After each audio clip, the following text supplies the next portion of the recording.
Well, I think, one of the things that's going on today is we got a lot of information coming out. We got information coming out from the Ukraine.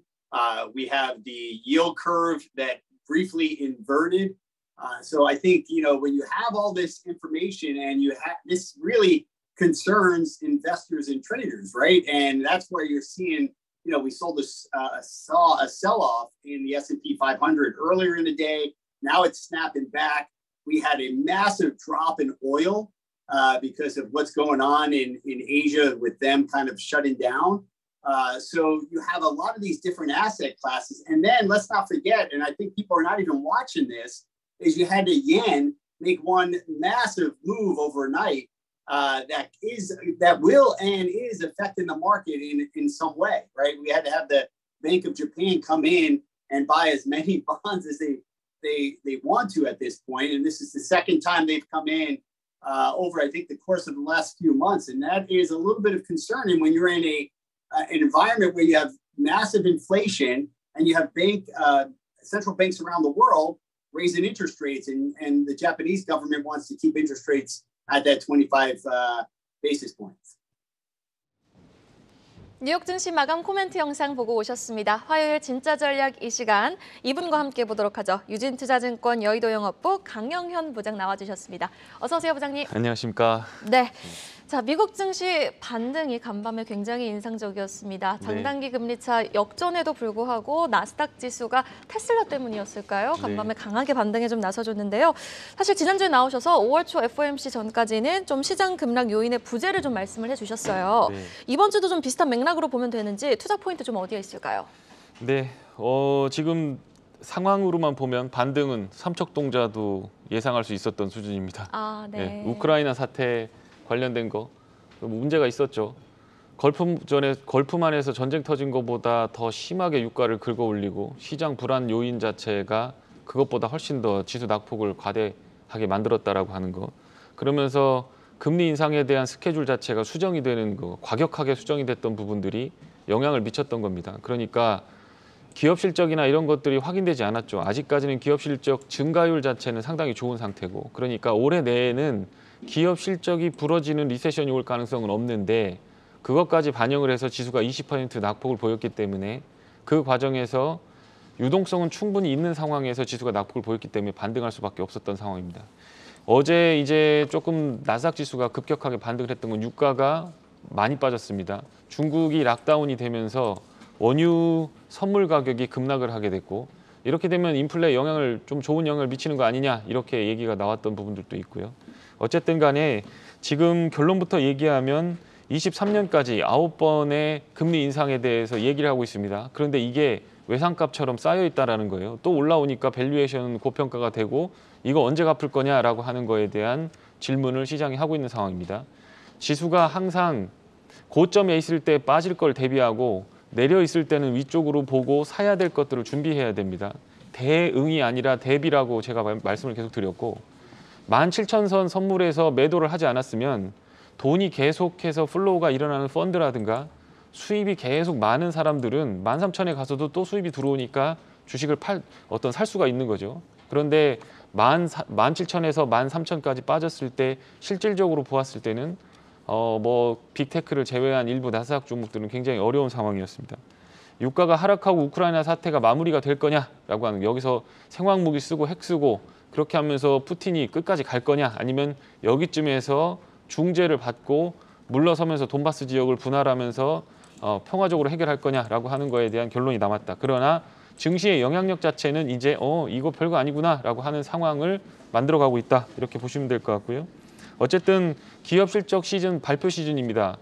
아직까지는 기업 실적이 예상보다 크게 부러질 가능성은 상당히 없습니다. 그러니까 앞으로가 문제입니다. 금리를 첫 번째 올린 게 3월 중순이죠. 그러니까 5월 초까지는 매크로 관련된 부분에서 시장을 부러뜨릴 재료가 없기 때문에 박스권의 흐름을 보일 가능성이 상당히 높아졌다라고 하는 거 한번 보시면 될 겁니다.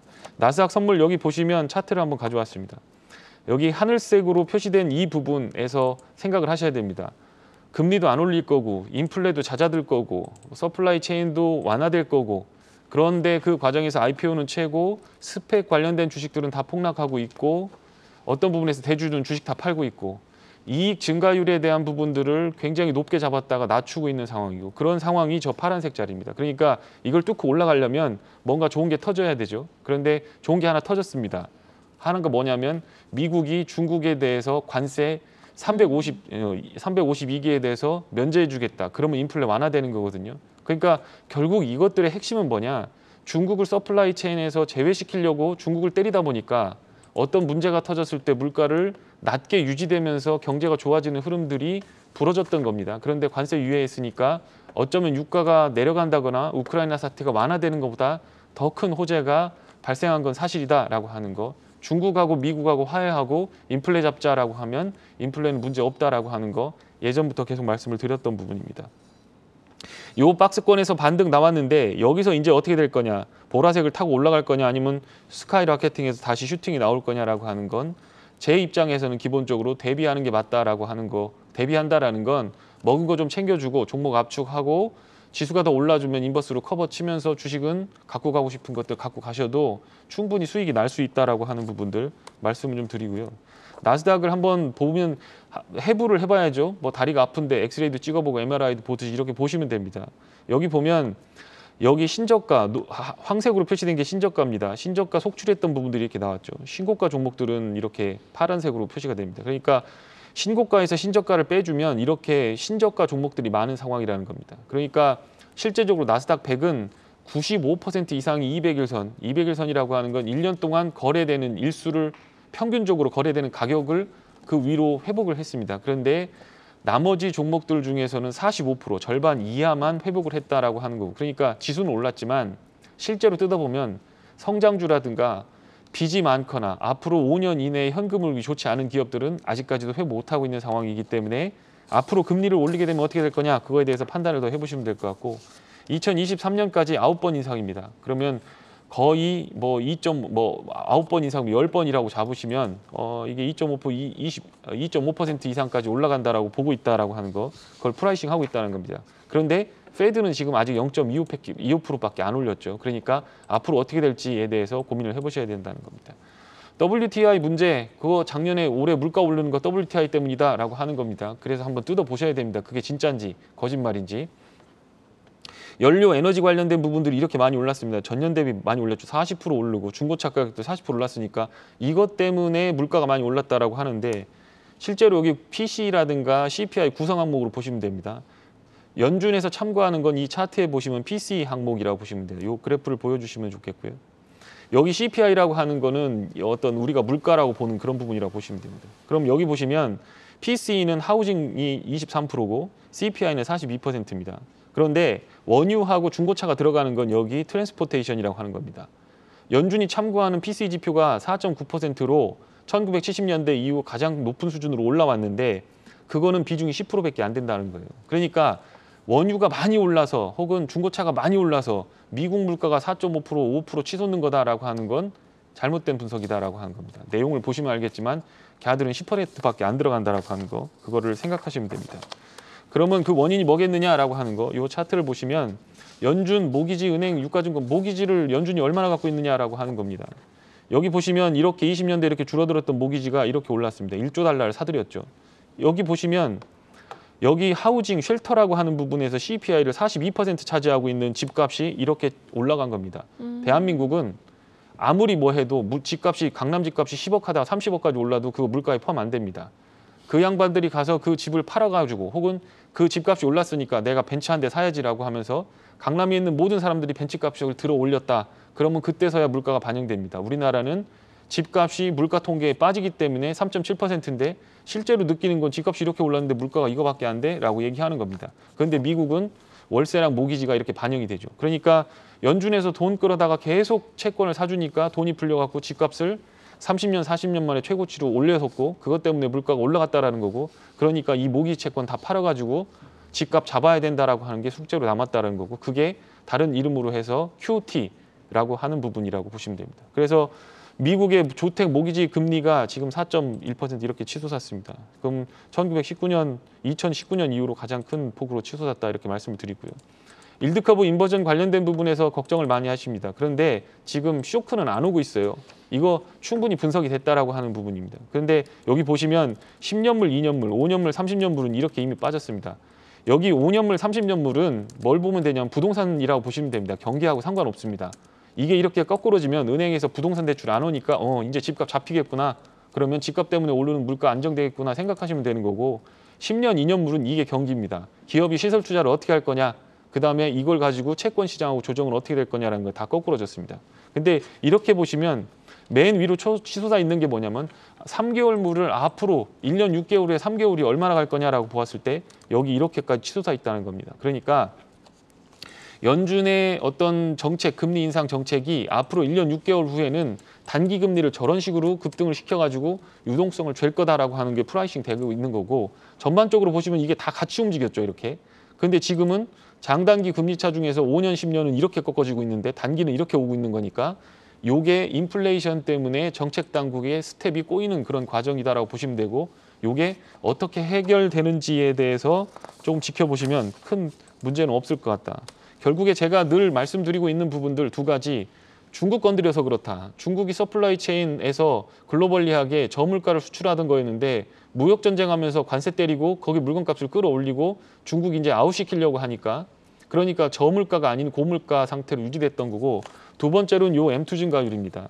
여기 보시면 역사상으로 보시면 연간으로 보시면 1970년대 20%, 30%도 언더로 됐던 건데 지금 2년 만에 40%를 풀었습니다. 그러니까 자꾸 트랜지터리라고 하고 원유 때문에 그랬다고 임금 상승 때문에 그랬다고 그렇게 할 거 없이 그냥 통화량 줄이면 된다라고 하는 거고 그거에 대한 결론이 5월부터 6월 FOMC까지 나오면서 월스트리트에서 얘기하는 건 0.25% 갖고 안 될 걸 0.5%씩 두 번 올려가지고 금리 빨리 땡기지 않으면 안 될 거라고 얘기하고 있는 겁니다.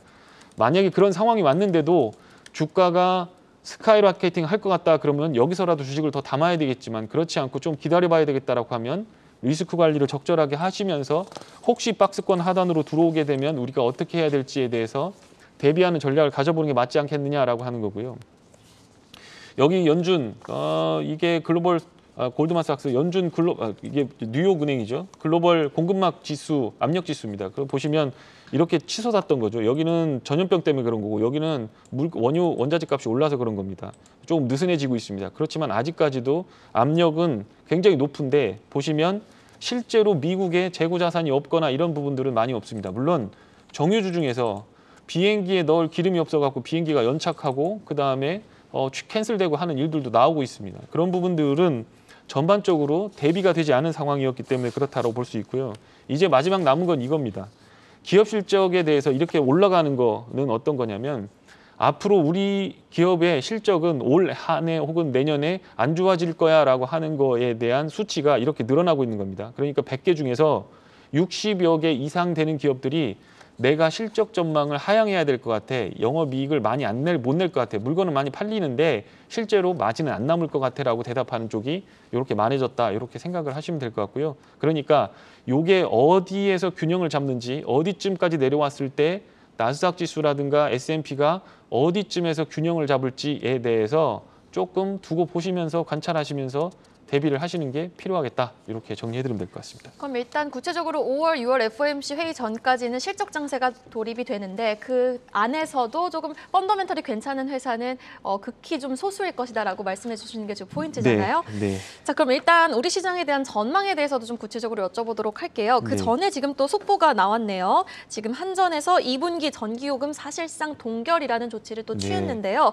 일단 국내 시장에 대한 전망은 어떻게 바라보고 계십니까? 네, 국내 시장은 어쨌든 유가가 하향 안정되면 일단 센티멘트는 상당히 좋아질 겁니다. 우리나라 무역 수지 적자의 대부분은 유가 때문에 그렇습니다. 원유가 자꾸 비싸지니까 자꾸 갑자기 뭐 장사를 못해서 그런 거 아닙니다. 수출이 물동량 보면 나쁘지 않습니다. 잘하고 있습니다. 그런데 그 부분이 뭐 원화 약세를 일으켰던 대부분은 무역 수지 적자 때문이기 때문에 어떤 면에서 또 한 가지가 또 나왔죠. 중국에 대해서 관세 면제하겠다 그러면 중국 물건이 많이 넘어갈 거 아닙니까? 그러면 그 뒤에다가 백단에서 제품 B2B로 제품의 원재료를 대고 중간재를 대는 한국 것들 중에서 잘 찾으면 괜찮을 가능성이 있다는 생각이 들고요. 어쨌든 ADR 지수 제가 지난번에도 오늘 차트 안 갖고 왔는데 종목들이 확산이 되면서 125를 넘어서게 되면 리스크 관리를 해야 되는 상황이고 지금 그걸 넘어서고 잠깐 빠지고 있는 상황이기 때문에 종목은 벌리시면 안 되고 핵심 주도주로 갖고 가시는 흐름을 가져가야 될 것 같고요. 어쨌든 인수위원회에서 대출을 완화하겠다. DSR 규제로 해서 유동성을 제했기 때문에